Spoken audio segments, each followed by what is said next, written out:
Hey guys, so let's talk about nebulae for a minute. The evidence that I'm about to show you may shock you, but just keep an open mind, stick with me, and I believe you will see the logic in what I'm about to tell you. These nebulae, like this one right here, are not in outer space like we've been taught. This is called the California Nebula. This is an image that I captured myself. But what if I told you that nebulae are not in space, but they're right here in our own atmosphere? They're in an area of our atmosphere that they call the ionosphere. What is the ionosphere, you ask? Well, in layman's terms, it is the area of our atmosphere where the air becomes electric. I mean, did you really think that we were taking pictures of dust and gas from trillions and trillions and trillions of miles away, or even trillions of light years away? No, they're somewhere between 50 miles and 600 miles away. Let me show you the research that I've been doing, and you'll see why I believe this. So if you look up what is the ionosphere, simple definition. Okay, it tells you it's a very active part of the atmosphere, and it grows and it shrinks depending on the energy that it absorbs from the sun. The name ionosphere comes from the fact that gases in these layers are excited by solar radiation to form ions, which have an electrical charge. And guess what happens when certain gases are ionized? They glow, they emit light.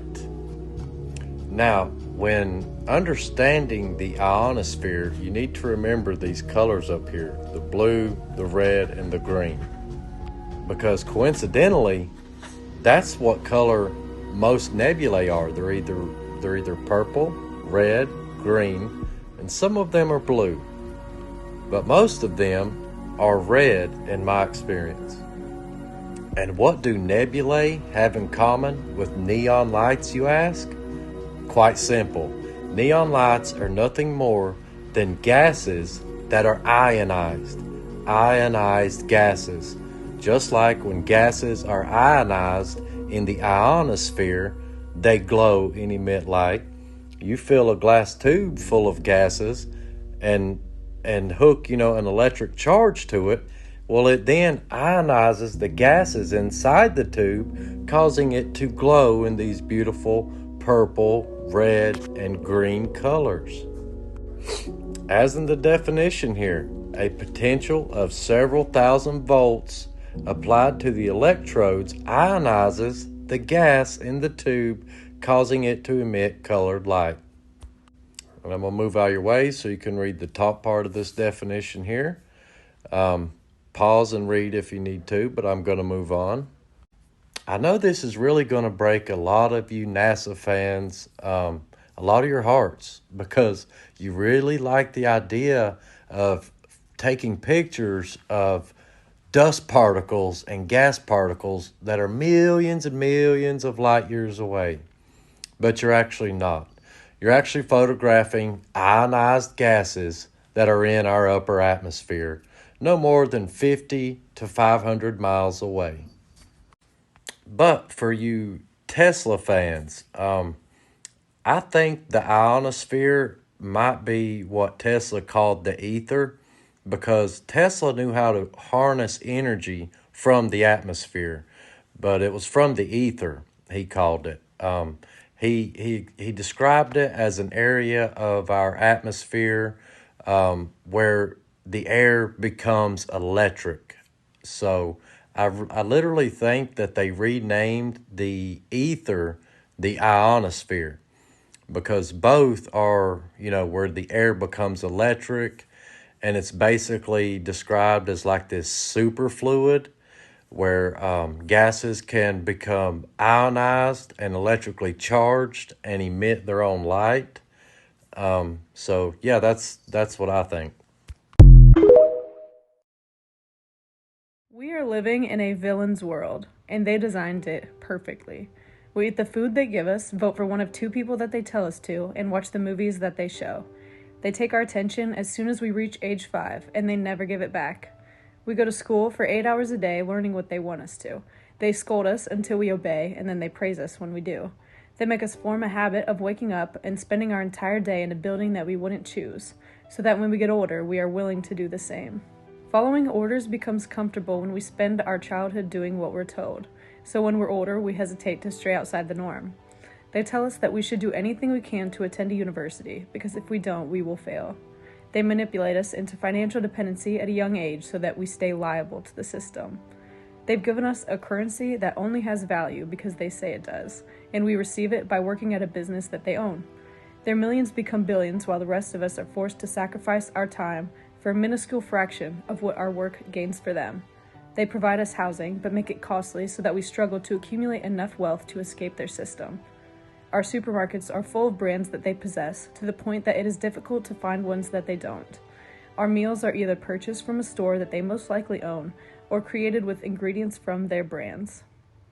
They tamper with the food they give us and pump them with toxic and addictive chemicals. They make the most harmful foods the cheapest and most convenient so that it becomes an offer that we can't refuse.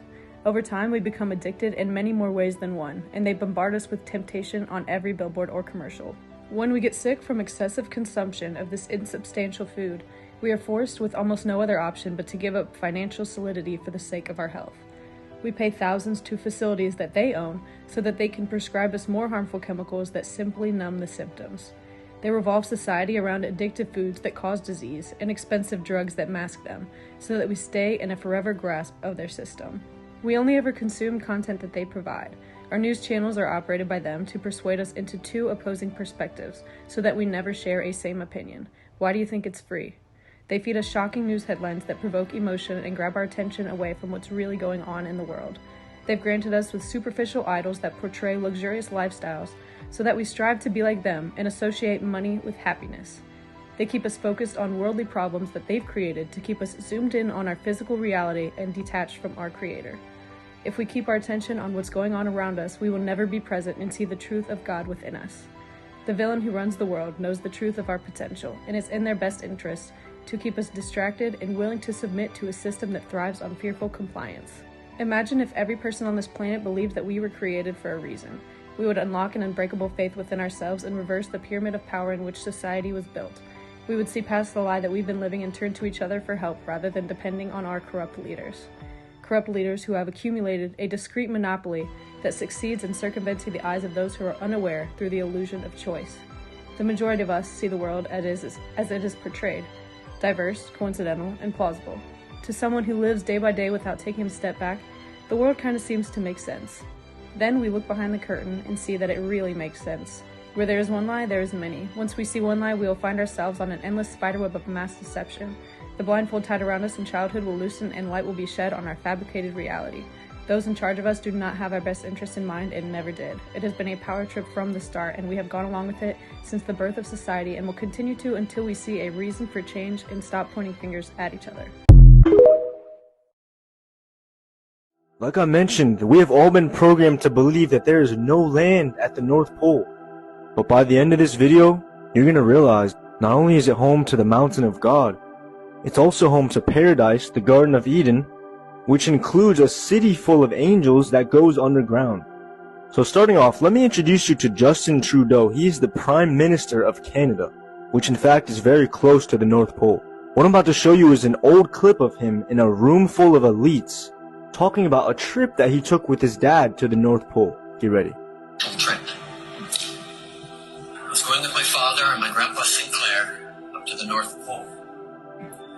It's a very glamorous destination. I figured I was finally going to be let into the reason for the existence of this high security Arctic base. That's exactly right. We drove slowly through and past the buildings on a special top secret mission. And that's when I understood just how powerful and wonderful my Father was. Now, do you think a bunch of ice sheets made him have that reaction? No. It's because he witnessed everything that I'm about to reveal to you. This was a letter written to the Queen Elizabeth I.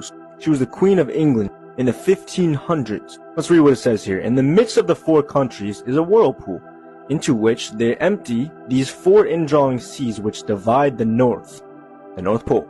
And the water rushes round and descends into the earth, just as if one were pouring it through a filter funnel. Sounds just like the maps that these explorers made in the 1500s. In the midst of the four countries, a whirlpool, and then four rivers coming out of it.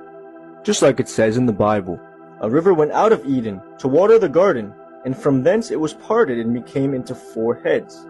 Look, it says here, it passeth through the whole land of Ethiopia, which is Africa. So these rivers go around the whole world. Our oceans are giant rivers. The North Pole controls our tides, not the moon. And it's funny how after the 1500s, all the maps started looking like this.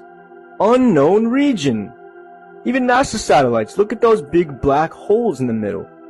Now, the big mountain in the middle, it is called the Rupes Nigra. Look here. This is straight off Wikipedia. Look what it says here. Rupes Nigra, it means black rock. It is a magnetic black rock mountain located at the North Pole. Except there, under the bright pole, there lies a bare rock in the midst of the sea. Its circumference is almost 33 French miles, and it is all of magnetic stone. Why do you think all the compasses point north? Because there's a giant magnet in the middle of our Earth, which is BlackRock. What's the largest investment company in the world? BlackRock. Now I'm about to prove all of this to be true. This right here is Richard E. Byrd. He was a naval officer who received the second highest honor of valor given by the United States. So this guy is legit. And look what it says here. He was a polar explorer. And in his diary, To the Pole, he goes into complete detail about how he was let into this place by the angels who live there, taken underground, and given a message that he was supposed to deliver to the president, which he did. Are they hiding more land from us? I think they are. If you've seen any of my videos, you know that I talk about how the globe deception was created to hide God from us, to make us think we are insignificant coming from a big bang billions of years ago. I don't believe any of that. I believe God created the place we live, and I think he also created more lands that we live. I think there are more than 7 continents. In fact, I think one of those continents isn't even a continent, but an ice wall that surrounds our current living situation. See, I think there's a chance that we live on something more like this, a big flat plain where we currently live is surrounded by a giant ice wall that I'm going to show you in a minute, and the 60th parallel is about around that, what that ice wall would be, and we're not allowed to explore any of this outer land. So this is a possibility. I think even something like this is a possibility where there's bigger and bigger ice walls, and for flat earthers out there, we know there's a dome above us. Maybe there's different domes in different areas. And I'm going to show you how this would even work, and how the sun that we see could even work on all these different domes and different lands. I personally even like this one, where potentially each dome is a higher level of vibration that you have to get to. We're stuck in the lowest vibrating area, but maybe through our first dome, you got to be vibrating at a little higher level. And then maybe that outer dome is what's called heaven. First, I want to show you this if you don't know about it. It's called the Antarctic Treaty, and it was signed in 1959 by literally dozens of countries that you would never guess would be able to agree on a treaty, not only at the time, but for the next 60 years. Okay, so it states basically that you cannot travel to this below the 60th parallel unless it's a supervised guided tour. Okay, so basically none of you watching this are allowed to go to Antarctica. And in the globe, Antarctica is a continent at the bottom of the map. In the flat earth world, Antarctica is the ice wall that I'm going to show you in a minute that surrounds us and keeps you from traveling to the outer lands. So I just want to show you here, in the globe model, 60th parallel is here. It goes all the way around. You cannot go here unless you pay $30,000 for a guided tour that probably takes you like just to somewhere around Deception Island. Deception Island, yes. So let's show you what this looks like on the actual map of the world you live on. All right, so here's where you actually live. This is a map from 1892, an actual map. Notice there's no Antarctica on it because this is Antarctica. This ice wall that, again, I'm going to show you in a minute, it surrounds the other continents, and I would put my house on it, that there are lands out here that we are not allowed to go to. All right, this is actual Navy footage from 1957, and I'm going to show you this never-ending ice wall. And I even fast forward through it because the film is so long and it never ends. And you can research, you can go do this yourself. Go research what the highest land is in all of the world. It's Antarctica. It is the highest elevation land. That is easily researchable. They don't even hide it from you because it holds in our oceans. Look at this. It never ends. There's another shot here from a distant, and they like pan. This surrounds us. This keeps us trapped in the known world. And I would, like I said, I would put money on it that there are lands outside of here. And I'm going to show you how that would work with the sun we have. Look at this.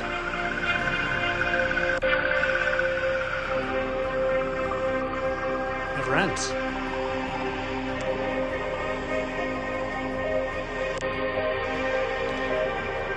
Most of you probably don't even know this exists. This is Antarctica. This is the ice wall. It surrounds known lands, and you are trapped here under a dome.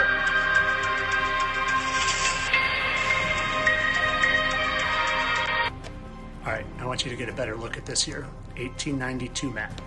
And this is what all the maps looked like before the public indoctrination centers funded by John D. Rockefeller started throwing the globes at everybody, okay? Look at this. There are actual maps that outline the ice wall back before they pushed the globe. Just want you to get a look at this. And I want to show you how the sun we see would actually work on the outer lands. Follow along next.